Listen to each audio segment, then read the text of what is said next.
Coming up on Crime Files. This is the story of a family that has been through repeated tragedy.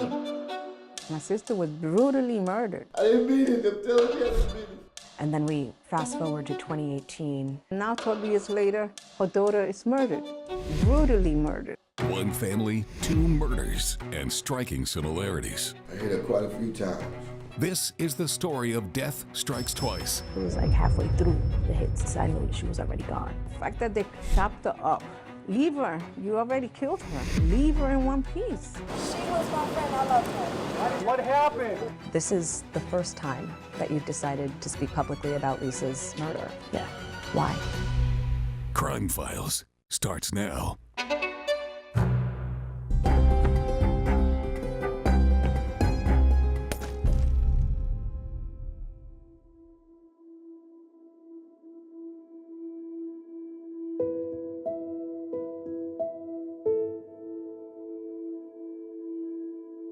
This is a story about a family that's seen the worst of humanity. It was really hard for my family to endure that kind of pain. I can't even begin to tell you how awful the stuff my sister went through. Your heart breaks for Jackie Perez. She lost her sister, Marilyn Ginel, in 2006. At the time, Marilyn was living in an apartment in the Bronx with her 3 children. All 3 kids are from the same father. He didn't treat her right. And Marilyn had decided to leave the father of her children. Sadly, her next relationship wasn't any better. Why are you hiding your head? She found herself involved with Robert Coakley, who had served time in prison. And while Marilyn did know about Robert's criminal past, what she didn't know was that he was married.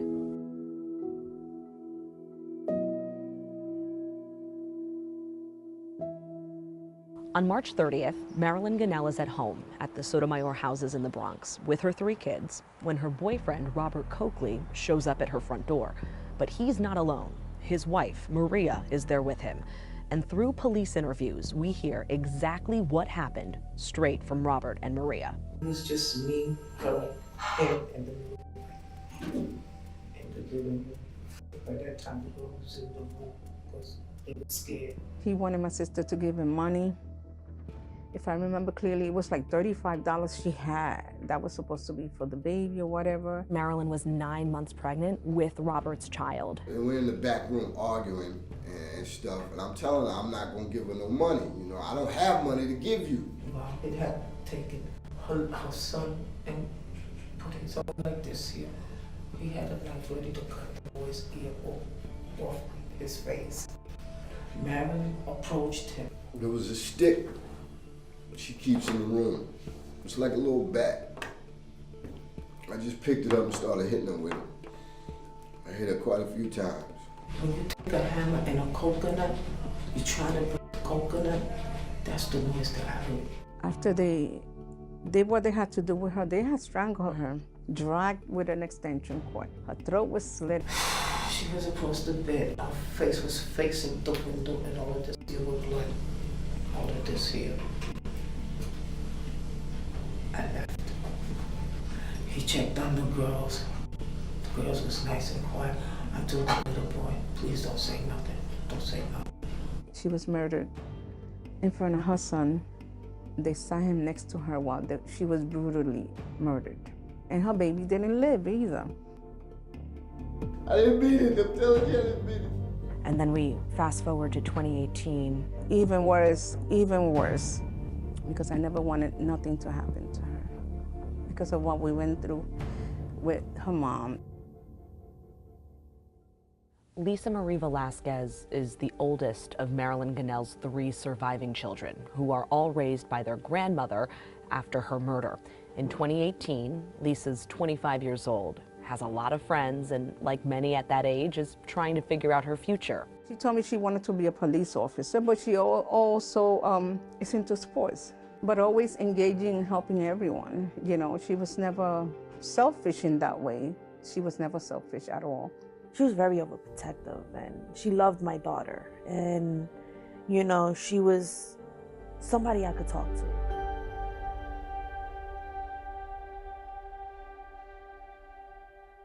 Lisa Marie Velasquez is at her grandmother's house. She receives a call.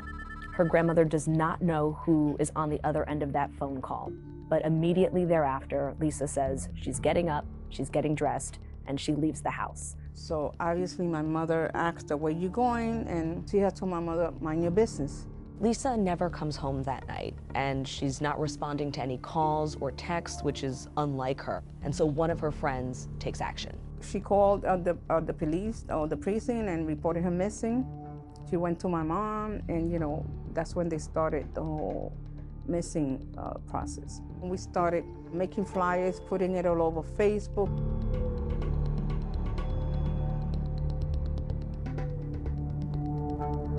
It is a hot summer Friday afternoon in late August when employees at Crotona Park make an unimaginable discovery. That body bag on the floor, man, crazy. Somebody got dropped.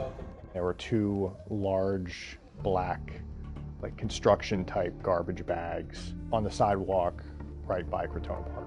I think park workers initially had kind of thought that there was maybe a dead animal inside, so they called the cops, and there was a hole in the bag, and I think pretty quickly they could determine that it was human remains. Body parts belonging to one person were found in 2 bags on the park sidewalk. In the August heat, there was a good amount of decomposition at the time. They believe the victim was a female, but they are not completely sure at this time. No real identifying marks that were helpful, and ultimately I think they did a sketch. If you can identify her, police want to hear from you.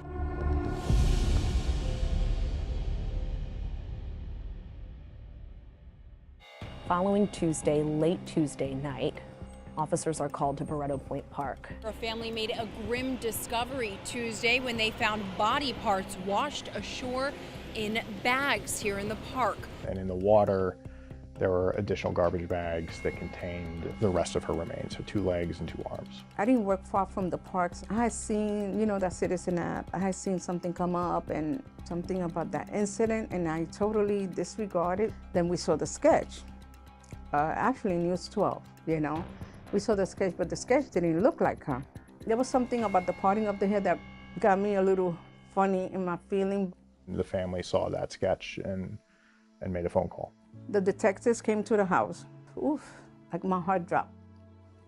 The body parts are so badly decomposed when they're discovered in the late August heat that investigators had to use medical and dental records to ultimately confirm that they were the remains of Lisa Marie Velasquez. She had her whole life ahead of her, She loved life, obviously. She loved helping everyone, and that was taken from her. At just 25 years old, Lisa Marie Velasquez has been murdered and brutally mutilated. You would never think 12 years later we're going through something like this. I was there when her mother was killed, and it hurts, and we're gonna get justice for her. NYPD had run Lisa's cell phone number through their computer checks, and a 911 call came back to the apartment of Daquan Wheeler and Ciara Martinez. And they actually see that Lisa had placed that 911 call from Ciara and Daquan's apartment the night that she went missing. So that is how they're introduced to the couple. That's when they're first questioned, just as at that point as witnesses. When they first came around, I was like, oh, she came, she left, that was it. I didn't know Ciara from a hole in the wall. I didn't know anything about her, not even the guy. The decision is made to re-interview them. They're both kind of tracked down and brought to the precinct. That evening is when Ciara Martinez kind of breaks down. She was my friend, I love her. When she came out of the precinct, and she said she loved Lisa. At that time, I was like, that's some bull. Still ahead. This is the first time that you've decided to speak publicly about Lisa's murder. Yeah. Why? The truth. People only assume they got bits and pieces. The woman in the room when Lisa Marie Velasquez is murdered details what happened. It was like halfway through the hits, I knew she was already gone. Her first ever interview about the chilling events on that late August night and her involvement. I think about it to this day, this girl's blood is on my hands. Crime Files continues with Death Strikes Twice. At just 25 years old, Lisa Marie Velasquez has been murdered and brutally mutilated. A 911 call came back to the apartment of Daquan Wheeler and Ciara Martinez. Daquan and Ciara are brought in for questioning. Ciara Martinez kind of breaks down. I'm just afraid I'm gonna lose Ann. I don't want to go to prison. I know I was wrong, and I'm willing to take the steps and procedures to get her justice. I knew this was it. They took me in and then they interrogated me, and I was able to tell them what happened. This is the first time that you've decided to speak publicly about Lisa's murder. Yeah. So let's start from the beginning. How did you know Lisa? We were going for our GED. At that time, I had just had my daughter, and we just kind of clicked real quick. Ciara had a 4-year-old daughter with Daquan Wheeler, with whom she'd been in a relationship for a few years at this point. Ciara says that their relationship was incredibly volatile, very violent. Daquan had been in and out of prison. He had served time for burglary as well as attempted murder. I was actually scared to really fully leave him without the proper, authorities or the proper people to be around. It was kind of like I was trapped, honestly, in a relationship I didn't want to be in. It was raining that night. It was dreary. He called me to leave work early so that he can go to work. And when closing time happened, I called her. I told her, I don't feel safe going to the house because he's starting his bull crap. She told me that she wanted to come with me. She kind of looked at me and was like, if anything happened, I'll make sure that, it points to him. Like she had like a feeling. When they arrive at the apartment, Daquan is expecting Ciara. He's not expecting Lisa. And then I kind of like told him that I didn't want to be with him and I wanted to leave. So he like packed up his team. He was like, well, you ain't gonna take my daughter away from me. He just left with my daughter. Lisa calls the police reporting a domestic incident and that the child had been quote unquote kidnapped. The police officers who responded had suggested, you know what, if you're interested in order of protection, you should go to family court. She said we was gonna go to 161st in the morning for order of protection. She wants to go take a shower. It was a long night. I was in the bed. She sneaks in without my child. And then kind of like lunged at me with a hammer. I scream at the top of my lungs and he stops, tells me that she has to go. I said, okay, all right. He said, she has to go and I mean now. I said, okay, fine. Instead of leaving, from the bathroom, she goes right into the room. I mean, it was faster than you know it. He hit her over the head with the hammer. He hit her hard. She didn't see it coming, that was for sure. As soon as she hit the floor, I jumped on top to stop him from hitting her. There's a chance and a tiny window that she could have survived if he just didn't hit her again. And then we could have had the ambulance come get her because he hit her hard, but I'm pretty sure she could have survived that. It was like, in his eyes, it's already said and done. His fear was that she would recognize him when she woke up out the hospital and tell the cops. He just kept on like flinching at me to move away from her. And then when I finally got off of her, I pleaded for him to stop. He didn't. Very vividly, she describes him almost like he was positioned like riding a horse. He was straddling her from behind and just repeatedly, blow after blow, striking her in the head with a hammer. I didn't really get a chance to see him finish her off because I heard it and I just heard him going over and over with the hammer. I believe it was reported 14 times. I kind of like knew the moment that she died. It was like halfway through the hits, I knew that she was already gone. I was so scared. I didn't know what to do. I didn't know where to go. I didn't know who to reach out to. The only thing I kept thinking, and I hate to sound selfish, was my daughter. At that time, I couldn't think about anything else. I had to think about what I had to do to protect my child. And the decision was made by Daquan to dismember her. He took her to the bathroom and left her in the tub to drain. Yeah, this was his words, to drain. I was forced to eventually help him clean up. We went out. He bought the machete and gloves, garbage bags, like the industrial garbage bags. And we did buy a sandwich, but I couldn't eat it. And people were like, oh, how could you eat at a time like that? But I tried and I couldn't eat. It was just so much cleaning that I had to do. So much blood. And I couldn't believe that I had this girl's hand. literally blood in my hands. I think about it to this day, this girl's blood is on my hands. I had nothing to do with the actual hacking. I was in my room crying, but I heard it, and it was real grisly, and it was like, how could you tear a person apart like that? I go back to my sister's house without my daughter. We stood there until he came back. He finally came back with my daughter, safe. She was fine. Then we go back out, go back to the house, and we get the remaining of the bags, and then we send them. Well, he takes me with him in the van to Crotona Park, take the bags out and leave them there. So she admitted to helping out with that. And I helped him drag the buckets out. That I did too. And to kind of come up with this plan to try and cover up this crime. Daquan's story is when he comes home, she's already dead. I never touched that girl. And Ciara is in the midst of trying to dismember her herself. Well, what did she do to her in the bathroom? She said she cut her off. There was no blood anywhere? I didn't see anything. I mean, that's almost impossible. The way that we found her, there would have been blood everywhere. So there was sufficient evidence to charge them both with her death. At that point, we start building a case around them. It was really about the timeline. And what they ultimately find is there's only a 12-minute window in which Lisa is still alive and Ciara is not on the phone. And prosecutors ultimately determined that that 12-minute window is not enough time for Ciara to have murdered Lisa and already begun and been in the process of dismembering her friend. For all that to happen within 12 minutes seemed unreasonable. And I think ultimately was unreasonable. Ciara ultimately became a witness. Still ahead on Crime Files. Why was it important for the jury to hear from Ciara? The evidence showed that Daquan was the murderer. And the natural reaction is going to be, well, why? Ciara Martinez goes from murder suspect to star witness when Crime Files continues. Crime Files continues with Death Strikes Twice.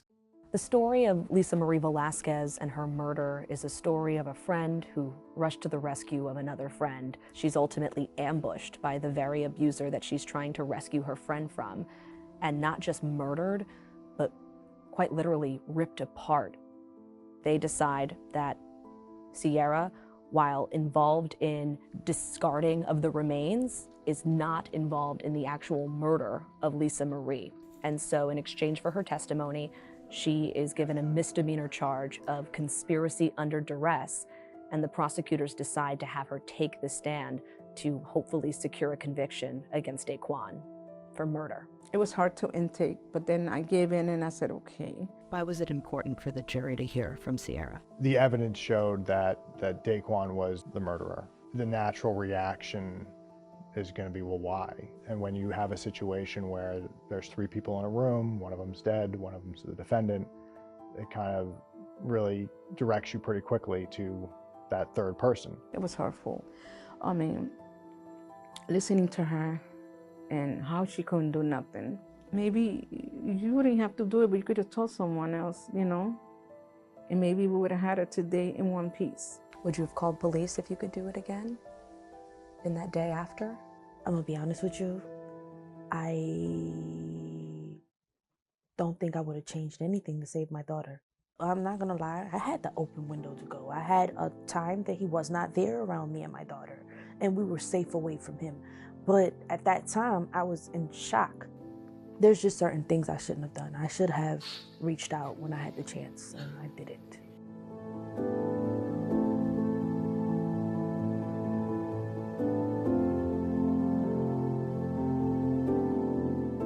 Eventually they let me go.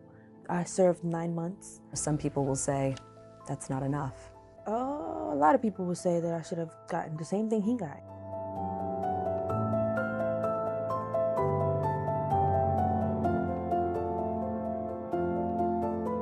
It doesn't sit right with me. Lisa not being here and she's out. But the same thing happened with my sister as well.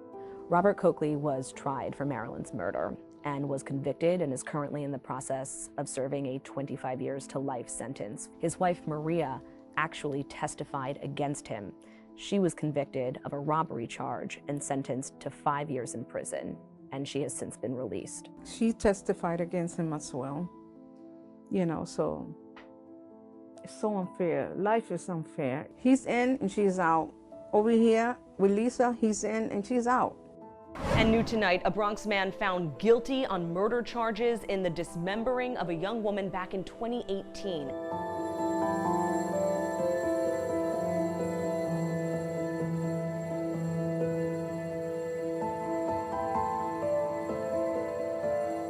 They'll have parole interviews every 2 years, and if the parole board ever decides to release him on parole, then he'll be on lifetime parole, you know, for the remainder of his years. If they want me to come to every parole board to support that why he should stay there, then I'm down for that as well. I'm down for supporting that family as much as I can. Your heart breaks for this family because they've seen the worst of humanity, not just once, but twice. They have seen the worst of what domestic violence is. Why did you hit her with a hammer? To me, she got justice and she didn't, you know, because she's not here. A monster's too good for him. Calling him a monster is too good for him.